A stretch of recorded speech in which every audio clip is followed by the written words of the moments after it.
Gracias. Gracias, asambleísta. Tiene la palabra el asambleísta Julio Logroño. No se encuentra. Tiene la palabra el asambleísta Jaime Ruiz. Señor presidente, asambleístas, este proyecto es muy importante.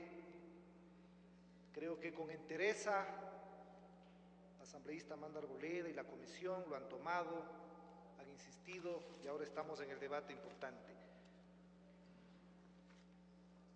Es parte del proceso que iniciamos en Montecristi, el debate sobre la naturaleza y el carácter de la economía. La economía, por disposición de la Constitución de la República, es una economía social y solidaria. Ya no estamos en el marco jurídico que estructuraba la economía como una economía social de mercado. Por tanto, la legislación tiene que irse acoplando permanentemente a esa disposición constitucional. Esta ley, que la apoyamos y la respaldamos con entusiasmo, tiene que complementarse en el marco de otra legislación complementaria. Quiero pedirle, señor presidente, que disponga que por secretaría se lea el segundo párrafo del artículo 283 de la Constitución. Proceda, señor secretario, con lo solicitado.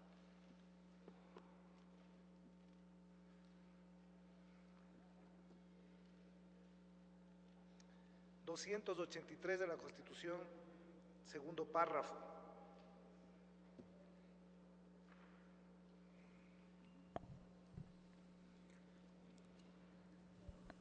Artículo 283.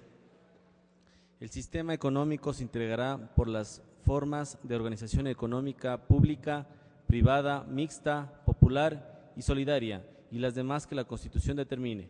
La economía popular y solidaria se regulará de acuerdo con la ley e incluirá a los sectores cooperativistas, asociativos y comunitarios. Hasta ahí el segundo inciso del artículo 283, señor presidente. El texto constitucional es absolutamente claro. Dispone que la economía social y solidaria, de la cual es parte este subsistema de los trabajadores autónomos, tiene que estar regulada por la Ley de Economía Social y Solidaria.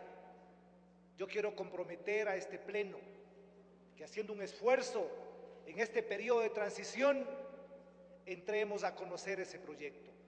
Ese proyecto va a permitir tener un marco que facilite que esta ley no quede en letra muerta y que se cumpla y que se integre a todos aquellos postulados que establece la Constitución.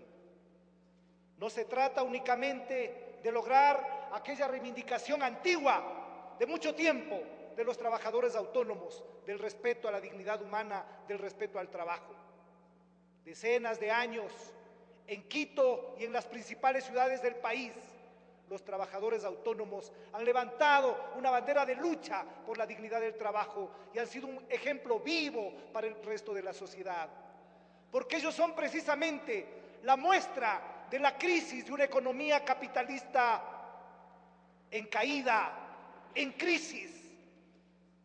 La economía capitalista no permite que puedan tener relaciones de comercio justo entre desiguales, con asimetrías tan grandes como la economía ecuatoriana.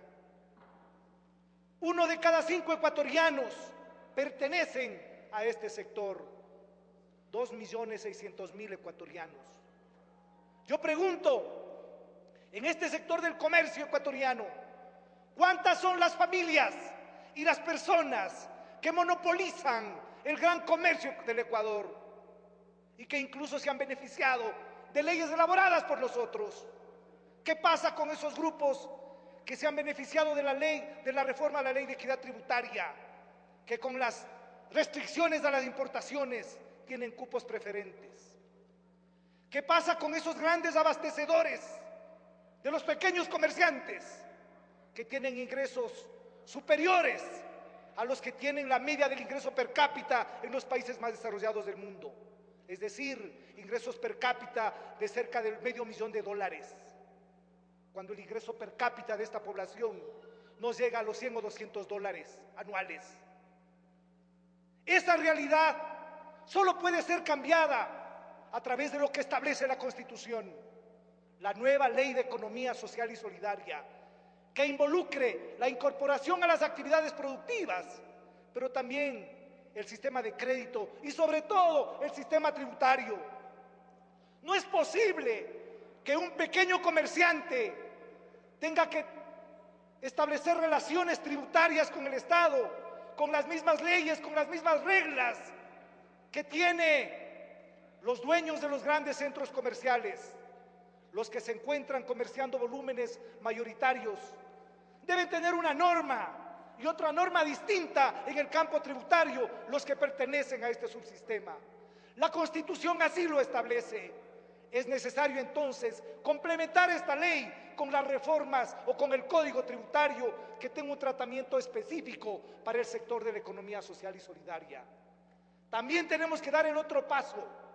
La Constitución establece que el sistema financiero debe tener un subsistema de las finanzas populares, debe tener una superintendencia propia y una ley propia que permita que las tasas de interés de los créditos para ellos no puedan ser del 35%. ¿Cómo es posible? ¿Cómo entender aquello?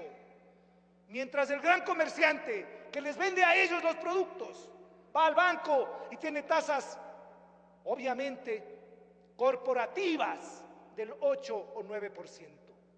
Y saben, asambleístas, ¿cuánto representa en esta banca oligopólica que tenemos en este país, donde 4 bancos manejan el 70% de las operaciones financieras? Representa la mayoría de las operaciones financieras en esos bancos que tienen tasas de interés del 35%. ¿Cómo puede salir este sector de la situación de postración económica si es que no desarrollamos aquellas disposiciones que la Constitución determina?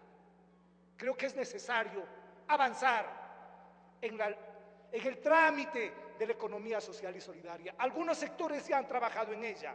El MIES ha trabajado, en nuestra comisión hemos trabajado, en el Ministerio de la Coordinación de la Política Económica hemos trabajado. Yo quiero pedir y emplazar al CAL para que asuma la responsabilidad de este tema que pienso es una prioridad para el país. En la parte puntual, creo que hay algunos aspectos que tienen que corregirse en la parte formal de la ley. Se sigue hablando de la Constitución política, ya no hablamos ahora de la Constitución política, hoy es la Constitución de la República del Ecuador. Creo que es necesario trabajar más sobre el tema del RICE, que tiene una gran contradicción. Por un lado, pretende ser un facilitador para los tributos, por otro lado, tiene una condición positiva, no puede ser voluntaria e impositiva a la vez. Tenemos que trabajar un poco más en ese articulado.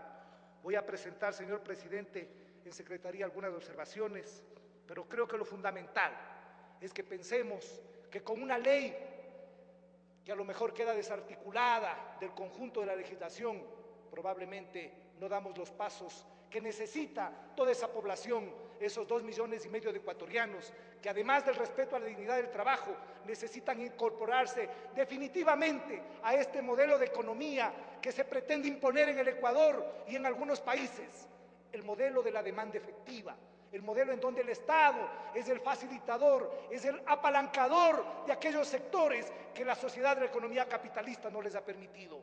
Ese modelo es el que tenemos que empujarlo y por eso respaldo esta decisión de esta comisión. Gracias.